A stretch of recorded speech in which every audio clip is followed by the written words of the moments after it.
Hello everyone, चलिए आज की इस वीडियो में हम स्टार्ट करने जा रहे हैं क्लास 12 का जो आपका चैप्टर नंबर 3 चल रहा था उसका ही नेक्स्ट पार्ट। जहां अभी तक हमने एक्यूमुलेटेड प्रॉफिट एंड लॉसेस तक कर लिया है, आज का हमारा नेक्स्ट टॉपिक है that is revaluation of assets and reassessment of liabilities. इसमें हम एक रीवैल्यूएशन अकाउंट बनाना सीखेंगे और उसके ऊपर एंट्रीज करना सीखेंगे। फर्स्ट ऑफ ऑल अगर मैं आपको बताऊं तो रीवैल्यूएशन अकाउंट जो होता है वो एक प्रकार का नॉमिनल अकाउंट है। कैसा अकाउंट है? Nominal account. आपने इसके बारे में क्लास 11th में पढ़ा था कि सर नॉमिनल अकाउंट किसे कहते हैं। अगर मैं आपको नॉमिनल अकाउंट का रूल बताऊं तो नॉमिनल अकाउंट का बेसिक सा एक रूल था कि भैया जो भी लॉसेज हैं और जितने भी एक्सपेंसेस हैं, लॉसेज एंड एक्सपेंसेस, इन सभी को क्या कर दीजिए? डेबिट कर दीजिए। नॉमिनल अकाउंट का रूल क्या था? Debit all losses and expenses, credit all incomes and gains. हम यहाँ क्रेडिट किसका करेंगे? सारी इनकम्स को, और जितने भी गेन होंगे उन सभी को हम यहाँ पे क्या करने वाले हैं? क्रेडिट करने वाले। यानी जितने फायदे हैं वो सब क्रेडिट होते हैं, जितने नुकसान दिखे वो सब डेबिट होते हैं। तो रिवैल्यूएशन अकाउंट एक प्रकार का कैसा अकाउंट है? Nominal account. नॉमिनल अकाउंट के दो फीचर्स याद रखने हैं। सबसे पहली बात तो इसमें जो भी लॉसेज एंड एक्सपेंसेस हमको डेबिट करना है और जो भी इनकम्स एंड गेन्स होगा उन्हें क्रेडिट कर देना है, फर्स्ट चीज। सेकेंड चीज, जिस ईयर में ये अकाउंट ओपन होता है उसी ईयर में इस अकाउंट को क्लोज भी कर दिया जाता है, यानी इसे नेक्स्ट ईयर में कैरी फॉरवर्ड करके लेकर नहीं जाना है। ये अकाउंट इसी साल ओपन होगा और हम इसी साल इस अकाउंट को यहीं पे क्लोज करके आगे बढ़ जाएंगे। क्लियर है जी? तो चलिए अब इसके कुछ थ्योरीज वगैरह पहले देख लेते हैं, फिर उसके बाद क्वेश्चंस पे आएंगे एंड देन फिर क्वेश्चंस करेंगे। तो आपके पास इस पे थ्योरी में ज्यादा कुछ तो डिटेल में पढ़ना है नहीं, बस ये बात याद रखिए इसके दो केसेस हैं। सबसे पहला केस है जब रिवाइज और change value of asset and liabilities are to be recorded. जब भी आपको बोलेगा कि जो भी एसेट एंड लायबिलिटीज है उसकी जो चेंज वैल्यू है, यानी जो बदल गई है वैल्यू, उसको रिकॉर्ड करिए। तो रिकॉर्ड करने के लिए कहेगा तो उस केस में आप रीवैल्यूएशन अकाउंट या फिर इसकी जगह profit and loss adjustment account लिख करके एंट्रीज पास करेंगे। नॉर्मली हम यहाँ पे रीवैल्यूएशन अकाउंट लिखा करेंगे, बट ये एक एमसीक्यू के लिए इंपॉर्टेंट पॉइंट है, आपको याद रखना है कि रीवैल्यूएशन अकाउंट को profit and loss adjustment account के नाम से भी लिखा जा सकता है। इसके बाद नेक्स्ट चीज आपको क्या ध्यान रखनी है, तो यहाँ पर आपके पास कुछ एंट्रीज में वो बता देता हूं ताकि आपको समझ में कैसे क्या चल रहा है। अभी आपने देखा था जब भी नुकसान हो रहा था तो रिवैल्यूएशन अकाउंट क्या कर रहे थे हम? सर जब भी नुकसान था यानी डेबिट था तो डेबिट में हमने देखा था ऑल एक्सपेंसेस एंड लॉसेस, यानी जब भी नुकसान होता था तो हम डेबिट करते हैं, जब भी फायदा होगा तो क्रेडिट करते हैं। तो जैसे पहली एंट्री लिखी हुई है, for increase in the value of an asset, asset की वैल्यू बढ़ जाए। आपके लिए फायदा या नुकसान ये सोचो। अगर मेरे पास जो एसेट्स हैं उनकी वैल्यू बढ़ गई है, अगर एसेट्स की वैल्यू बढ़ गई है तो ये मेरे लिए क्या हो गया? फायदा हो गया। फायदा हो गया तो मैं रिवैल्यूएशन क्या करूंगा? क्रेडिट कर दूंगा, और वहीं पे एसेट क्या हो जाएगा? डेबिट हो जाएगा। फायदा होगा तो रिवैल्यूएशन क्रेडिट होगा। अगला, decrease in the value of asset, आपके एसेट की वैल्यू कम हो गई। अगर एसेट की वैल्यू कम हो गई है यानी आपका नुकसान है तो रिवैल्यूएशन क्या हो जाएगा? डेबिट हो जाएगा और एसेट अकाउंट क्रेडिट कर देंगे। अच्छा, अमाउंट कौन सा लिखेंगे? जो भी अमाउंट का चेंज होगा, हम एक्चुअल अमाउंट नहीं लिखेंगे, चेंज लिखेंगे। जैसे मान लीजिए कि आपके पास पहले एसेट 20,000 का था, अब उसकी वैल्यू बढ़ करके 25 हो गई, तो कितना चेंज आया? 5,000 का चेंज आया। तो यहाँ एसेट में हम 5,000 ही रिकॉर्ड करेंगे, रिवैल्यूएशन में भी 5,000 रुपया ही शो करेंगे। यानी जो चेंज आ रहा है, जितने का फायदा या जितने का नुकसान है, हम वही अमाउंट दिखाते हैं। दो एंट्री समझ में आ गई? जब भी एसेट में फायदा होगा तो एसेट डेबिट, रिवैल्यूएशन क्रेडिट। जब भी नुकसान होगा तो रिवैल्यूएशन डेबिट, एसेट क्रेडिट। अगला, for increase in the amount of liability, किसी लायबिलिटी की वैल्यू बढ़ गई। लायबिलिटी मतलब एक नुकसान, एक तरह का कर्ज, एक तरह का डेट, और डेट अगर बढ़ जाता, ऑब्लिगेशन बढ़ गया तो आपको पेमेंट करनी पड़ेगी, और करनी पड़ेगी तो नुकसान है तो रिवैल्यूएशन डेबिट करेंगे और लायबिलिटी जिस भी नाम से होगी उसको क्रेडिट कर देंगे। For decrease in the amount of liability, अगर लायबिलिटी कम हो जाए यानी अब मुझे पैसा नहीं देना पड़ेगा, तो अगर नहीं देना पड़ेगा तो आपके लिए फायदेमंद है। फायदेमंद है तो हम यहाँ पर रिवैल्यूएशन अकाउंट को क्रेडिट कर दीजिएगा और लायबिलिटी अकाउंट को डेबिट कर दीजिएगा। Next, for recording and unrecorded assets, आपके पास कोई एसेट थी, कोई संपत्ति थी जिसका कोई रिकॉर्ड ही नहीं है, यानी आपकी बुक्स में कोई एसेट था ही नहीं ऐसा, लेकिन आज आपको पता लगता है कि आपके पास ये एसेट है। अगर आज पता लगता है कि ये एसेट है तो आपका फायदा है, तो अनरिकॉर्डेड एसेट अकाउंट डेबिट कर दीजिए और रिवैल्यूएशन अकाउंट क्रेडिट कर देंगे। क्लियर है यहां तक? अगला है for recorded and unrecorded liability. अगर कोई ऐसी लायबिलिटी आ जाए, अगर लायबिलिटी आ गई है तो नुकसान हो जाएगा, तो रिवैल्यूएशन डेबिट और लायबिलिटी क्रेडिट कर दिया जाएगा। इसके बाद नेक्स्ट एंट्री है आपके पास for transfer of balance and reverse. अगर जब ये सारी एंट्रीज आप पास कर लेंगे तो आपका जो भी लास्ट में बैलेंस बचेगा उस बैलेंस को फिनिश करके हम उसको पार्टनर्स को दे देंगे। जैसे हमने कहा था नॉमिनल अकाउंट है तो क्लोज करना होगा, तो हमने इसे क्लोज करके पार्टनर्स में ट्रांसफर कर देंगे। तो अगर आपका क्रेडिट साइड का टोटल डेबिट साइड के टोटल से ज्यादा है, यानी क्रेडिट में ज्यादा है, क्रेडिट में ज्यादा है यानी गेन हो गया, फायदा हो गया, फायदा हो गया, तो रिवैल्यूएशन को डेबिट करके सारा पैसा पार्टनर्स में दे देंगे। ऐसा क्यों? अगर सर जी गेन हुआ होगा तो वो बैलेंस रिवैल्यूएशन के किस साइड होगा? रिवैल्यूएशन के क्रेडिट साइड होगा। और अगर खत्म करना है कोई चीज तो जो चीज क्रेडिट होती है उसको खत्म करने के लिए क्या करते हैं? डेबिट करते हैं। इसलिए रिवैल्यूएशन डेबिट कर देंगे और पार्टनर से पैसा बांट देंगे। या ऐसे भी समझ सकते हो कि फायदा हुआ है तो फायदा किसको मिलेगा? पार्टनर्स को मिलेगा। और जब पार्टनर्स को पैसा दे रहे हैं तो उनकी कैपिटल बढ़ेगी ना, तो कैपिटल क्रेडिट हो गया और रिवैल्यूएशन डेबिट हो गया। दूसरा, अगर डेबिट साइड जो है वो आपका ज्यादा हो और क्रेडिट कम हो तो आपको लॉस हो जाता है, और लॉस के केस में आपको क्या करना है? पार्टनर्स को पे करना पड़ेगा। तो पार्टनर्स कैपिटल या करंट अकाउंट डेबिट हो जाएगा और रिवैल्यूएशन अकाउंट आपके पास क्रेडिट हो जाएगा। आई होप ये एंट्री समझ में आई होंगी अभी तक आपको। एक बार चलिए इसको नोट डाउन कर लीजिए, फिर उसके बाद आगे जो है हम इसको मूव करेंगे।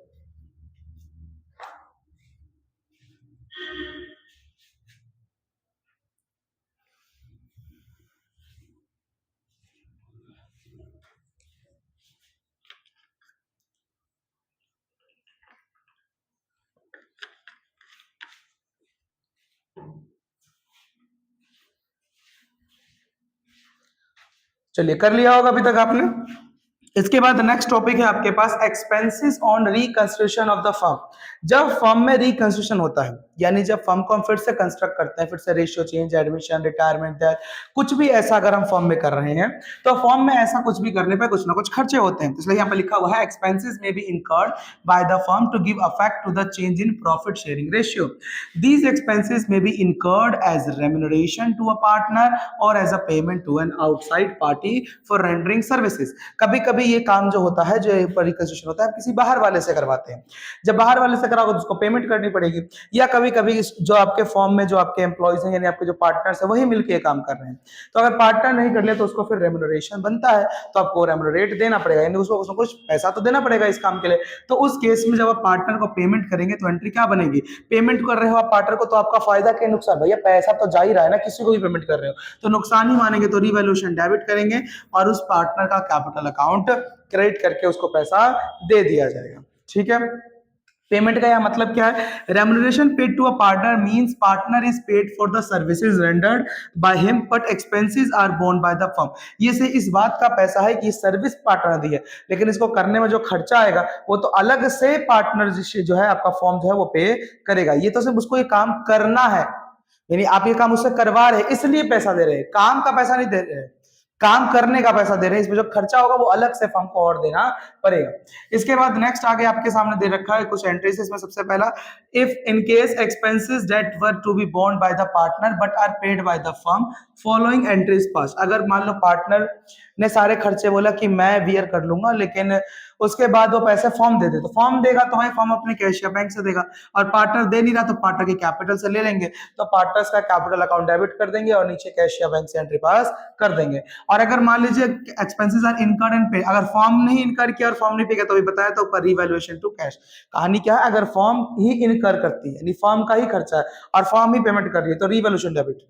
अगर पार्टनर का इनकर्ड है लेकिन फिर भी फॉर्म पे कर रही है तो फॉर्म क्या करेगी? पार्टनर को डेबिट करके पैसा अपने पास से दे देगी। ठीक है। अगर मैं अब आगे आपको और समझाऊं रिवैल्यूएशन अकाउंट के बारे में, तो रिवैल्यूएशन अकाउंट का ये कुछ एक फॉर्मेट है बेसिक सा, बस आपको ध्यान के रखना है। डेबिट साइड में वो चीज लिखने से नुकसान होता है, जैसे एसेट की वैल्यू का कम हो जाए इधर लिख दो, लायबिलिटी की वैल्यू बढ़ जाए इधर लिख दो, सेम इसका उल्टा, एसेट बढ़ जाए तो इधर लिख दो, लायबिलिटी घट जाए तो उधर लिख दो। कोई अनरिकॉर्डेड लायबिलिटी मिल गया नुकसान हो गया इधर लिख दो, अनरिकॉर्डेड एसेट मिल गया फायदा हो गया उधर लिख दो। फिर टोटल करिए, अगर क्रेडिट ज्यादा है तो डेबिट में एंट्री पास कर देंगे टू गेन करके, अगर डेबिट ज्यादा है तो क्रेडिट एंट्री पास कर देंगे बाय लॉस करके। यहाँ पे दो एंट्रीज बच गई और आपके एक रेम्यूनरेशन वाला और एक एक्सपेंसेस बियर वाला। अगर ये दोनों भी है तो ये दोनों भी डेबिट साइड में ही आएगा, तो इनको भी हम डेबिट साइड में लिख देंगे। ठीक है। यहाँ तक आई होप आपको यहाँ तक अभी तक रिवैल्यूएशन समझ में आया होगा। ये था केस 1। अब इसके बाद केस 2 एक और आएगा आपके पास। केस 2 में क्या होता है मैं आपको केस 2 बता देता हूँ। व्हेन रिवाइज और change value of assets and liabilities are not to be recorded. कभी कभी पार्टनरशिप कहता है कि ठीक है हम रिकंसिडरेशन करेंगे, हम जो है वो वैल्यूज भी फाइंड करेंगे हर चीज की, लेकिन रिकॉर्ड नहीं करेंगे। मतलब हम जो किताबों में लिखी हुई वैल्यू उसी पे रहना चाहते हैं, बस आप एक एडजस्टमेंट कर दो, जिसको भी मिलना है पैसे उसको देकर खत्म करो कहानी। तो वो एक सेकंड केस में किया जाता है। इस केस में क्या होगा, इस केस में आपको 3 स्टेप फॉलो करना है। स्टेप नंबर 1, आपको पहले नेट इफेक्ट निकालना है। कैसे निकालोगे, बहुत ही आसान, जो जो फायदा है उन सबको ऐड में ले लो, जो जो नुकसान है उन सबको माइनस में ले लो, आपके पास एक रिवॉल्यूशन का लास्ट नेट इफेक्ट आ जाएगा। पैसा निकल के आ गया। उसके बाद क्या करो, ओल्ड रेशियो और न्यू रेशियो से सेक्रीफाइस और गेन निकाल लो। जो गेन आता है उसको गेन वाले को नेट इफेक्ट से मल्टीप्लाई, जो सेक्रीफाइस करता है सेक्रीफाइस वाले को नेट इफेक्ट से मल्टीप्लाई कर दो, अमाउंट मिल जाएगा। एंड लास्ट में एंट्री तो आप ऑलरेडी आपको गुडविल के समय बताई थी, गेन है तो गेनिंग टू सेक्रीफाइस, और अगर लॉस आता है तो उल्टा कर दो, सेक्रीफाइस टू गेन, और बस ये एंट्री पास करके आपका काम हो जाएगा। इस पे अभी क्वेश्चंस भी कराऊंगा जिससे आपको और अच्छे से क्लियर हो जाएगा कि कैसे कैसे टॉपिक्स चल रहे हैं। तो चलिए अब एक करके क्वेश्चन स्टार्ट करते हैं।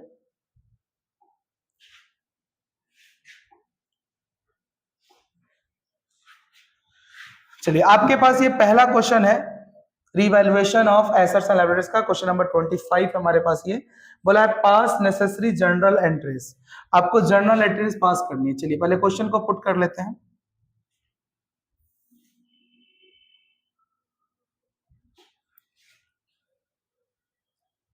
चलिए ये है आपके पास क्वेश्चन। इस क्वेश्चन में अगर मैं ध्यान से देखूं तो मुझे एंट्रीज पास करनी है एक एक करके, क्या क्या चीजें हैं। मैं थोड़ा क्वेश्चन को बड़ा ही रखता हूं ताकि आपको क्लियरली विजिबल रहे। अब यहाँ पे आपको एंट्रीज पास करनी, तो हम एक एक करके जो जो चीजें हमें दिखती जाएंगी हम उसकी एंट्रीज जो है वो पास करते जाएंगे।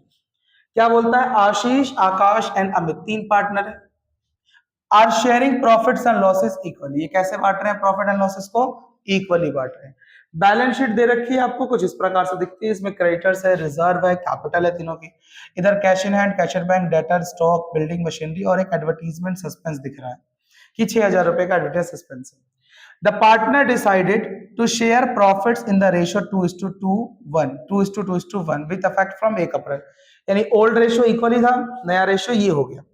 They also decided that, अब यहाँ पे वो एडजस्टमेंट्स है जो आपने भी रिवर्शन में देखी है उसके हिसाब से। पहला क्या कहता है, value of stock to be reduced to 1,25,000। Stock की वैल्यू जो है वो 1,25,000 रुपए से कम हो गई है, कम होकर के 1,25,000 हो गई है। अगर यहाँ 2 वर्ड लिखा हुआ है इसका मतलब है कि ये लास्ट नेट वैल्यू बची है। अगर यहाँ पे बाय लिखा होता है इसका मतलब इतने से कम हो गया, मतलब अगर 2 लिख दिया तो मुझे उससे मतलब नहीं है, अब इतने की है। बाय लिखा होता तो जो अमाउंट यहाँ होता मैं उसको उसमें से माइनस कर देता, फिर पता लगता है कितने की बची है। ठीक है। Value of machinery to be decreased by 10%, machinery भी 10% से कम हो गई है। लैंड एंड बिल्डिंग, जमीन और आपकी बिल्डिंग की जो कीमत है वो बढ़ करके कितने से बढ़ गई है, 62,000 रुपए से। देखो यहाँ बाय लिखा हुआ है, बाय का मतलब 62,000 की नहीं हो गई है, जो वैल्यू है वो तो है उसमें 62,000 और प्लस कर दो, कितनी और बढ़ गई है। आगे provision for doubtful debt to be made, एक प्रोविजन बनाना है 5% का डेटर्स के नाम का। Akash was to carry out reconstruction of the form at a remuneration of 10,000। Akash ये सारा काम कर रहे हैं और इसके लिए हम आकाश को रेम्यूनरेट करेंगे 10,000 रुपए से। अब आपको इसकी सारी जो जर्नल एंट्रीज है वो सारी पास करनी है, कि जो भी इफेक्ट बनेगा वो हमें बताना है। बेसिक आपको बोला जा रहा है जर्नल एंट्रीज पास कर दीजिए, बहुत ही सिंपल है। आपको एक एक करके एंट्रीज उठानी है और करते जाना है। रिवैल्यूएशन का मतलब क्या था भाई, रिवैल्यूएशन का मतलब था कि भाई साहब जब भी नुकसान होगा तो डेबिट करूंगा, जब भी फायदा होगा तो क्रेडिट करूंगा। तो पहली एंट्री अगर मैं यहाँ देखूं तो पहली एंट्री मुझे किसकी करनी है, वैल्यू ऑफ स्टॉक की। स्टॉक की वैल्यू कम हो गई है, रिड्यूस हो गई है। तो स्टॉक मेरा क्या है, स्टॉक मेरा एसेट है। अगर एसेट कम हो जाए तो फायदा या नुकसान, ऑब्वियसली सर अगर एसेट कम हो जाता है तो नुकसान है। नुकसान है तो एंट्री क्या बननी चाहिए, नुकसान के केस में भाई मैं क्या करूंगा, अगर मुझे लॉस हो रहा है तो लॉस हो रहा है तो मैं उस केस में रिवैल्यूएशन को डेबिट करूंगा। तो एंट्री क्या बनी, revaluation, revaluation account debit to stock account, revaluation account debit to stock account. ठीक है जी। अमाउंट कितना, तो अमाउंट के लिए पीछे एक बार देख लीजिए, आपके पास यहां अभी कितने का है, 1,25,000। यहां स्टॉक कितने का है, 1,40,000। 1,40,000 से कितने का हो गया है, 1,25,000 का, तो कितने का डिफरेंस है। तो अगर मैं देखूं 1,40,000 से 1,25,000 का हो गया, तो यानी कि यहाँ डिफरेंस अमाउंट जो है 10 में से 5 गया 5, और 3 में से 2 गए, 15,000 रुपए का डिफरेंस है, तो 15,000 रुपए की एंट्री आ जाएगी। अब ये अमाउंट आपको वहां करके दिखाना, 140 माइनस 125, तो यहाँ ब्रैकेट में मैं कर दूंगा 1,40,000 था, जो कि अब घट करके 1,25,000 रुपया हो चुका है। तो कितना बचा, कितना घट गया, 25 5 30 और 10 40 यानी 15,000 रुपए। तो अमाउंट आ गया आपके पास यहाँ पर 15,000 रुपीज। क्लियर है। उसने कहा था कि स्टॉक 1,00,000 लिखा हुआ बैलेंस शीट में, लेकिन वो घट के अब 1,25 का हो गया, तो 1,25 का हो गया तो कितने का अंतर आ गया है, 15,000 रुपए का। तो 15,000 रुपए से मेरा रिवैल्यूएशन अकाउंट डेबिट हो गया। First entry clear. अब सेकंड एंट्री की तरफ मूव करेंगे। अब सेकंड एंट्री अगर मैं देखता हूं तो सेकंड मुझे किस चीज की करनी है, value of machinery to be decreased by 10%, machinery भी 10% से कम कर देनी है। तो मशीनरी में भी नुकसान, मशीनरी में भी नुकसान, तो एंट्री क्या बन गई, रिवैल्यूएशन अकाउंट डेबिट। नुकसान जब भी होगा तो रिवैल्यूएशन क्या हो जाएगा, डेबिट हो जाएगा। तो मैंने यहां कर दिया revaluation account debit to machinery account. ठीक है जी। कितना कम करना है, 10%। 10% कितना का, मशीनरी का। मशीनरी कितने है भाई किताब में, तो मशीनरी है मेरी 2,50,000, तो 2,50,000 का 10%, तो यहां मैंने लिख दिया भाई 2,50,000 का 10% कम कर दो, तो 2,50,000 का 10% यानी 25,000 रुपए। तो यहाँ पे आपके पास अमाउंट आ गया 25,000 रुपए। ठीक है जी, आसान। थर्ड एंट्री की तरफ मूव करते हैं। नरेशन आपको हर एक में लिख लेनी है, नरेशन तो आपको आता ही, वो आप लिख लीजिएगा। मैं आपको तो एंट्रीज बता रहा हूँ कि एंट्रीज कैसे कैसे पास आउट होती है। चलिए, अब अगर मैं थर्ड की तरफ बढ़ता हूँ, थर्ड क्या है, land and building to be appreciated by 62, 62,000 रुपए से लैंड एंड बिल्डिंग बढ़ गया। एक ही है क्या, हाँ ये रहा लैंड एंड बिल्डिंग, एक ही एसेट है। तो अब मैं आगे लिख दूंगा, लैंड एंड बिल्डिंग की वैल्यू बढ़ी है, तो बढ़ी है तो फायदा हुआ है, तो रिवैल्यूएशन क्रेडिट होगा इस बार। तो मैं यहाँ लिख दूंगा land and building account debit to revaluation account. अब वहां पर देखेंगे अभी आप, अमाउंट तो किसमें लिखा हुआ था, बाय करके, तो मैं डायरेक्टली अमाउंट लिख दूंगा। कितने से बढ़ा है, 62,000 रुपए से वैल्यू बढ़ चुकी है। ठीक है जी। थर्ड के बाद अब आते हैं फोर्थ एंट्री में। फोर्थ एंट्री है आपके पास, provision for doubtful debt to be made 5% on sundry debtors. आपको एक प्रोविजन फॉर डाउटफुल डेट बनाना है, वो भी 5% का सन्ड्री डेटर्स का। तो डेटर्स कितने के भाई, तो सन्ड्री डेटर्स है मेरे पास 80,000 रुपए के, तो 80,000 का 5% बनाना। अभी फायदा क्या नुकसान भाई, डाउटफुल डेट बना रहे हो यानी पैसा नहीं आने की संभावना है, तो एक प्रकार का नुकसान है, तो नुकसान है तो रिवैल्यूएशन डेबिट होना चाहिए। तो मैं यहाँ पे लिख दूंगा नेक्स्ट एंट्री में revaluation account debit, revaluation account debit to provision for doubtful debt, to provision for doubtful debts। कितने का बनाना था भाई, तो 5%। कितना था आपके पास टोटल डेटर, 80,000 का, तो 80,000 का मैं 5% कर दूंगा, 80,000 का 5%। अब 80,000 का अगर मैं 5% कर रहा हूँ, पहले 10% सोचो कितना होगा, तो 80,000 का 10% 8,000 रुपए, 5% मतलब उसका आधा, तो 8,000 का आता यानी 4,000 रुपए। तो यहाँ अमाउंट आ जाएगा आपके पास 4,000 रुपए। इसके बाद नेक्स्ट एंट्री की तरफ मूव करेंगे। तो प्रोविजन के बाद आखिरी एक एंट्री थी हमारे पास यहाँ पर आकाश की। Akash was to carry out reconstitution of the form at a remuneration of 10,000। Akash ने पूरा काम किया और उसके वजह से कितना पैसा मिल रहा है, 10,000 रुपए रेम्युनरेशन के रूप में मिल रहा है। तो रेम्युनरेशन जब भी पे करते हैं तो एंट्री क्या बनती है, अभी हमने पढ़ी थी, इस केस में भी हम रिवैल्यूएशन डेबिट करते थे, तो हम यहाँ पर भी रिवैल्यूएशन डेबिट कर देंगे और पैसा आकाश को मिल जाएगा, तो आकाश को पैसा दे दिया जाएगा। क्या एंट्री बताई थी, आकाश को पैसा देंगे, तो किसी को क्रेडिट करेंगे बताओ, आकाश को पेमेंट कर रहे हो आप, रेम्युनरेशन आकाश को देना है। तो याद करिए आपने जब इस क्वेश्चन को सीखा था यहाँ पर, तो आपको क्या बताया था, जब भी हम रेम्युनरेट करते हैं, ये रहा, जब भी हम किसी को रेम्युनरेट करते हैं रेम्युनरेशन का काम करने के लिए, तो रेम्युनरेशन रिवैल्यूएशन डेबिट करके उस पार्टनर को क्रेडिट कर देते हैं। तो वही सेम चीज हम यहाँ पे फॉलो कर रहेंगे। और यहाँ पर मैं, पार्टनर कौन था, आकाश, टू आकाश कैपिटल अकाउंट लिख दूंगा। ठीक है, अब अमाउंट कितना था, अमाउंट एक बार चेक कर लेते हैं। अमाउंट था आपके पास यहाँ पे 10,000 रुपया, तो 10,000 रुपये का अमाउंट है, तो यहाँ पे अमाउंट आ गया आपके पास 10,000। 10,000 रुपये की पेमेंट हो जाएगी। ठीक है, कंप्लीट हो गया सारा क्वेश्चन। कुछ बचा है? बिल्कुल बचा है। अभी भी क्या बचा हुआ है, देखो मैंने आपको स्टार्टिंग में क्या कहा था, जब भी कोई एंट्रीज ऐसी पास होगी रिवैल्यूएशन की, तो जिस ईयर में रिवैल्यूएशन ओपन किया है उस ईयर में रिवैल्यूएशन को क्लोज करना होगा। प्रॉफिट हुआ तो प्रॉफिट को भी पार्टनर्स में बांटना पड़ेगा, और लॉस होगा तो लॉस को भी सेटल करना पड़ेगा। तो मुझे अब ये निकालना पड़ेगा कि भाई इस पूरे सिस्टम में पार्टनर्स को फायदा हुआ कि नुकसान। वो कैसे निकालूंगा, पहले ढूंढ लो डेबिट में कहाँ कहाँ पैसा आया हुआ है। तो अगर मैं डेबिट का देखता हूँ तो एक तो रिवैल्यूएशन का यहाँ डेबिट में अमाउंट है 15,000 रुपए, एक ये 15,000 डेबिट में, एक डेबिट में ये 25,000 रुपए, और रिवैल्यूएशन का डेबिट एक ये रहा डेबिट 4,000 रुपए, और एक ये है 10,000। टोटल कितना हो गया, तो 15, 5 20 और 20 40, 40 10 50 और 4 54, यानी डेबिट साइड में कितना है 54,000 रुपीज। क्रेडिट साइड में कितना है, क्रेडिट में तो मेरे पास था 62,000 रुपीज।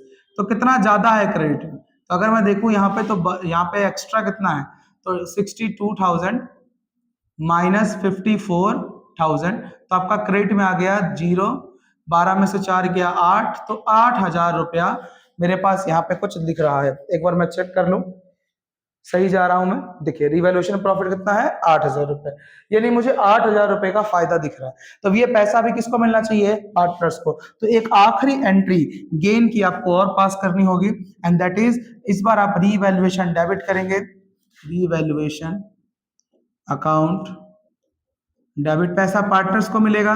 तो टू, कौन कौन पार्टनर थे भाई बिजनेस में, तो बिजनेस में पार्टनर है आशीष, आकाश एंड अमित। तो यहाँ पे आ जाएगा to Ashish capital account, to Akash capital account, to Amit capital account. ठीक है जी, रिवैल्यूएशन में कितना पैसा था 8,000 रुपए, तो यहाँ पे आ गया आपका अमाउंट 8,000 रुपए। आशीष, आकाश और अमित किस रेशो में बांटेंगे, हमेशा याद रखिए चेंजिंग चल रही है, तो नया की बात अभी नहीं होगी, किसकी होगी, पुरानी। तो 8,000 को 3 बराबर हिस्सों में ही आपको बांटना होगा। तो 3 बराबर हिस्से करूं अगर मैं, तो आशीष को कितना मिलेगा 8,000 का 1/3, तो 1/3 का मतलब सबको ही वही मिलने वाला है। तो 3 से डिवाइड कर दो, 3 2 जा 6, 7 8 2 बचेगा, 3 6 जा 18, 3 6 जा 18, 3 6 जा 18, 0.66 आएगा। तो हम क्या करेंगे, हम यहाँ पर किसी एक को जो है वो 7 ले लेंगे, बाकी को 6 रख देंगे।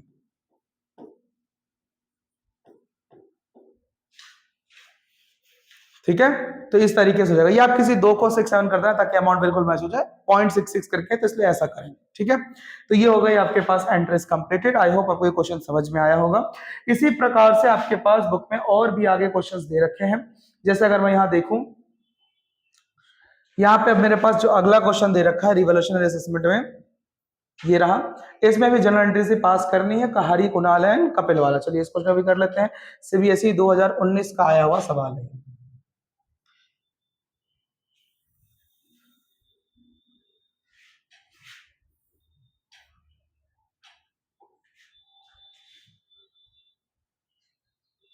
चलिए क्वेश्चन लग गया है, स्टार्ट करते हैं। सबसे पहले क्या बोलता है, पहले जो मेन मेन बातें हैं वो हाईलाइट कर लेते हैं। हरी, कुणाल एंड उमा, 3 पार्टनर है, नाम क्या कहते हैं, हरी, कुणाल एंड उमा। तो आपके पास यहाँ 3 पार्टनर्स हैं, हरी है, कुणाल है और उमा है। Were sharing profits and losses in the ratio 5:3:2। पुराना रेशियो कितना है 5:3। तो हमें नॉर्मली पुराने से ही मतलब हम पुराना ही देखेंगे। From 1st April 2018 they decide to share future profits and losses in the ratio 2:5:3, मतलब नहीं, their balance sheet show a balance of 75,000 in the profit and loss account। उनके प्रॉफिट एंड लॉस अकाउंट में 75,000 rupees का balance दिख रहा है, and a balance of rupees 15,000 in investment fluctuation. Investment के fund में कितना पैसा है 15,000 रुपए। जर्नलिस्ट पास करनी, पहले यहीं तक का सोचते हैं, आगे बाद में देखेंगे। पहली बात तो प्रॉफिट एंड लॉस अकाउंट का बैलेंस बोला है। एक बात सोचो, प्रॉफिट एंड लॉस अकाउंट का बैलेंस क्या होता है सर, या तो उसका बैलेंस डेबिट होता है या तो उसका बैलेंस क्रेडिट होता है। डेबिट होता है तो मैं मानता हूं कि लॉस हुआ है, क्रेडिट होता है तो मैं मानता हूं कि प्रॉफिट हो रहा है। अब मैं क्या मानूं, देखो हमें तो बोला ही नहीं है डेबिट है कि क्रेडिट है। तो ऐसे केसेस में जब आपको नहीं बताया गया कि डेबिट है कि क्रेडिट है, तो हम ये अज्यूम कर लेंगे कि जो बैलेंस है वो क्या होगा, क्रेडिट होगा। हमें तो फेवरेबल ही रहना है, तो हम क्रेडिट ही मान करके एंट्रीज को पास कर देंगे, यानी हम इसे प्रॉफिट मान लेंगे। प्रॉफिट है तो क्रेडिट में होगा इसका बैलेंस, अब क्रेडिट में है तो इसको फिनिश करने के लिए क्या करना पड़ेगा, डेबिट करना पड़ेगा। तो आगे जो आपके पास एंट्रीज पास होगी, एंट्री क्या पास हो जाएगी, हम सबसे पहली एंट्री यहाँ पे डाल देंगे profit and loss account debit. अब मैं डेबिट क्यों कर रहा हूँ भाई, मैंने माना है कि प्रॉफिट है, प्रॉफिट में नॉर्मली अकाउंट क्या होता है, क्रेडिट होता है, तो फिनिश करने के लिए क्या करूं, क्रेडिट को डेबिट करना पड़ेगा, इसलिए मैं यहाँ पे क्या कर रहा हूं, डेबिट कर रहा हूं। तो प्रॉफिट एंड लॉस अकाउंट मेरे पास यहाँ पे क्या हो गया, डेबिट हो गया। अब ये पैसा किसको मिलेगा, पार्टनर्स को मिलेगा। किसको मिलेगा, पार्टनर्स को। पार्टनर्स कौन कौन है, हरी, कुणाल एंड उमा। तो यहाँ पे मैं to Hari capital account, to Hari capital account, to Kunal capital account, to Uma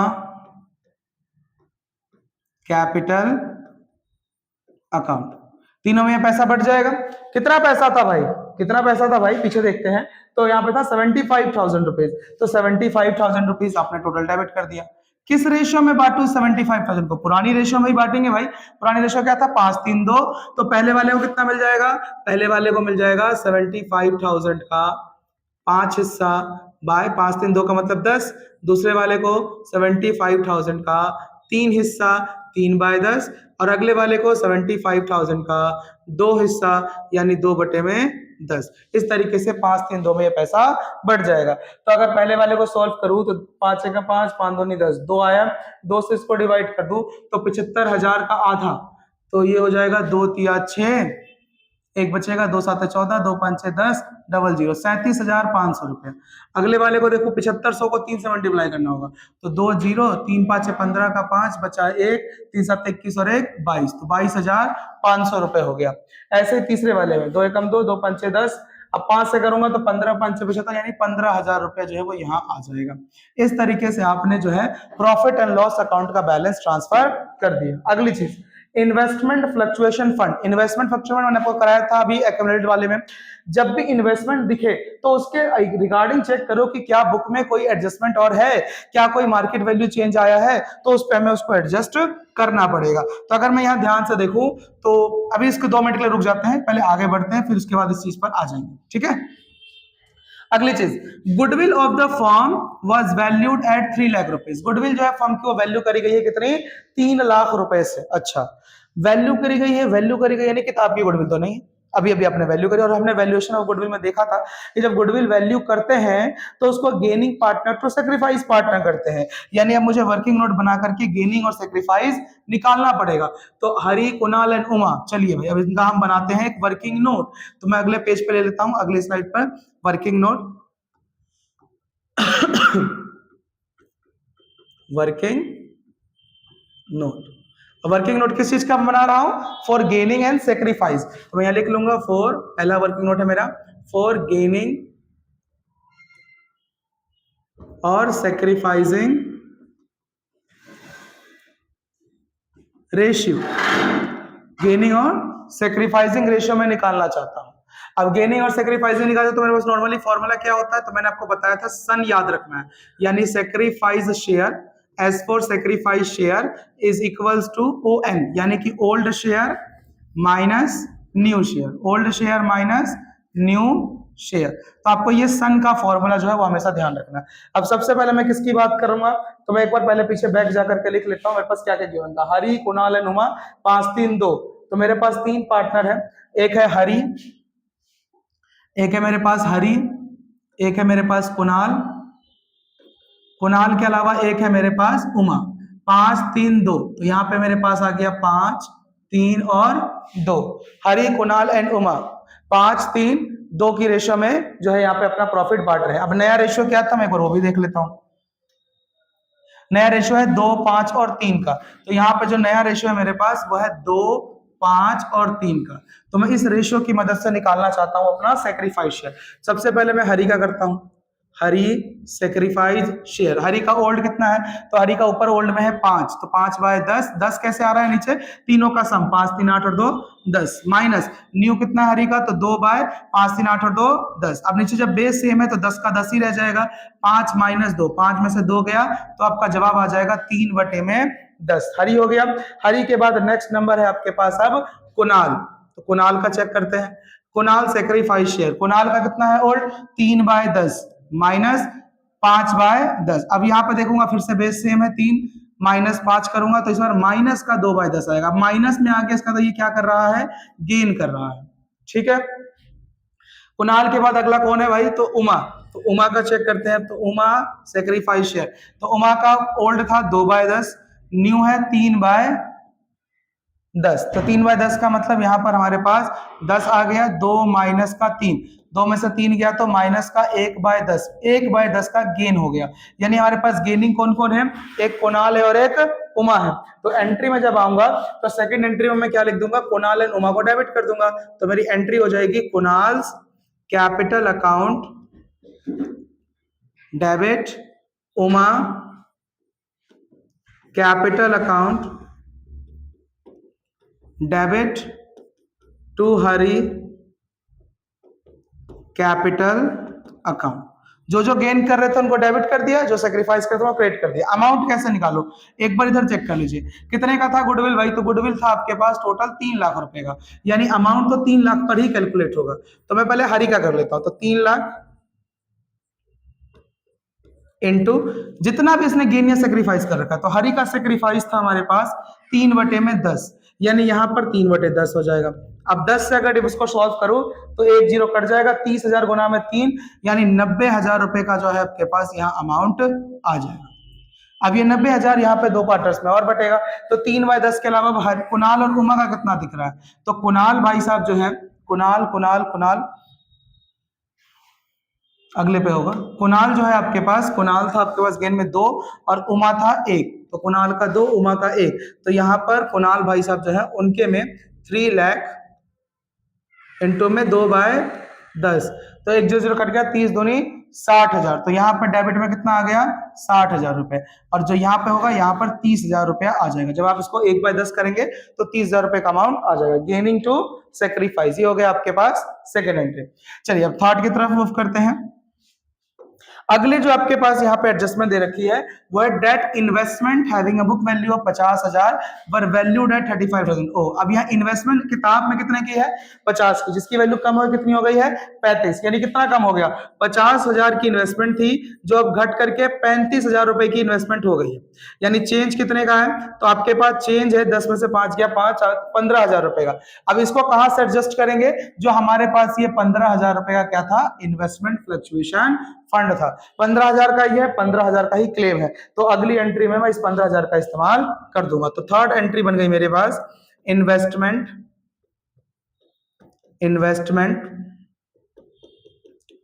fluctuation fund account debit to claim on investment, to claim on investment, और ये हमारे पास कितने का क्लेम है, 15,000 रुपए का, तो यहाँ पे भी 15,000 आ गया और यहाँ पर भी 15,000 रुपए का आपका अमाउंट आ जाएगा। क्लियर है जी। चलिए अब फोर्थ एंट्री की तरफ मूव करते हैं। फोर्थ एंट्री कहता है that stock having a book value 50,000 to be depreciated by 10%।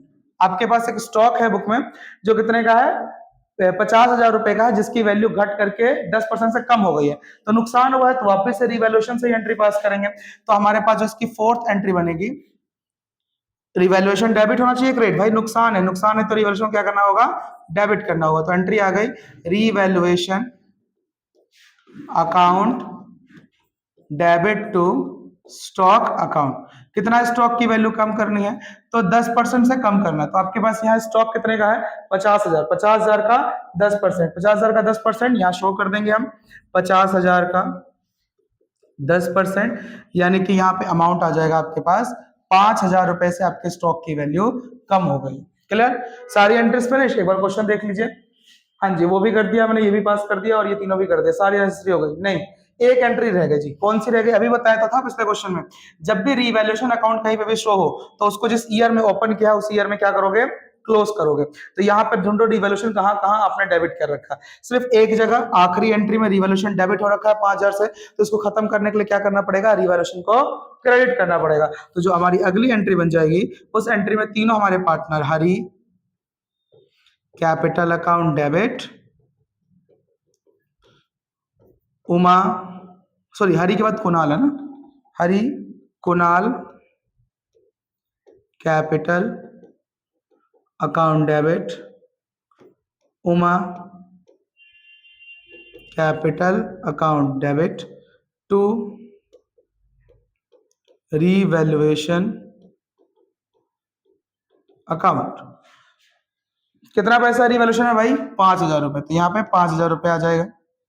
5000 रुपए को वापस से 5 3 2 पुरानी रेशो में ही बांटेंगे। तो हरी को कितना मिलना चाहिए? 5000 का 5/10 यानी कि लगभग हो गया ये 2500 रुपया। तो हरी में आ गया 2500 रुपए। कुणाल भाई साहब के 5000 इंटू में 3/10 तो 1500 रुपया, और उमा जी के 5000 इंटू में 2/10 तो 1000 रुपया। तो इस प्रकार आपके पास ये एंट्री पास हो जाएगी। क्लियर है जी? एक बार आंसर से मैच कर लेते हैं, हमने सारी एंट्री सही करी है कि नहीं करी है। सबसे पहले मैं बोला है profit and loss account debit होगा हरी कुणाल और कैपिटल 37,500 22,500 15,000। देख लेते हैं 37,500 22,500 15,000। ठीक है जी, पहला करेक्ट। दूसरे पे आते हैं। दूसरे में बोला है investment fluctuation fund debit credit investment by 15,000। उन्होंने यहाँ तीसरे पे कर रखा है वो एंट्री। ठीक है जी। उसके बाद अगला एंट्री इनका है debit revaluation account and credit stock account by 5,000। ठीक है जी, revaluation debit credit stock correct, चौथा भी सही है। उसके बाद रिवैल्यूएशन का लॉस हुआ था तो Hari capital 2500, Kunal capital 1500, Uma capital 1000 by revaluation account 5000। ये भी हमने कर दिया। और गुडविल की last entry Kunal capital account debit by 60,000 and Uma 30 और हरी 90। हाँ तो 60 30 और 90। ठीक है जी, सारी एंट्रीज हमने पास कर दिया। आई होप आपको क्वेश्चन समझ में आया होगा। ये था आपके पास रिवैल्यूएशन अकाउंट का टाइप 1। इस टाइप 1 पे आपके पास बुक में और भी क्वेश्चंस गिवन है। इन दो के अलावा यहाँ पे हम आगे देखें तो अब हमें यहाँ से सिंगल एंट्री टाइप के क्वेश्चंस देखने को मिलते हैं जो कि 27 28 एंड 29 में है। इसको हम लोग अपनी नेक्स्ट वीडियो में सीखेंगे किस तरीके से सिंगल एंट्री पास करते हैं। तब तक आप इस टॉपिक को रिवाइज करें। अगर कोई डाउट हो तो कमेंट करना ना भूलें। Thank you.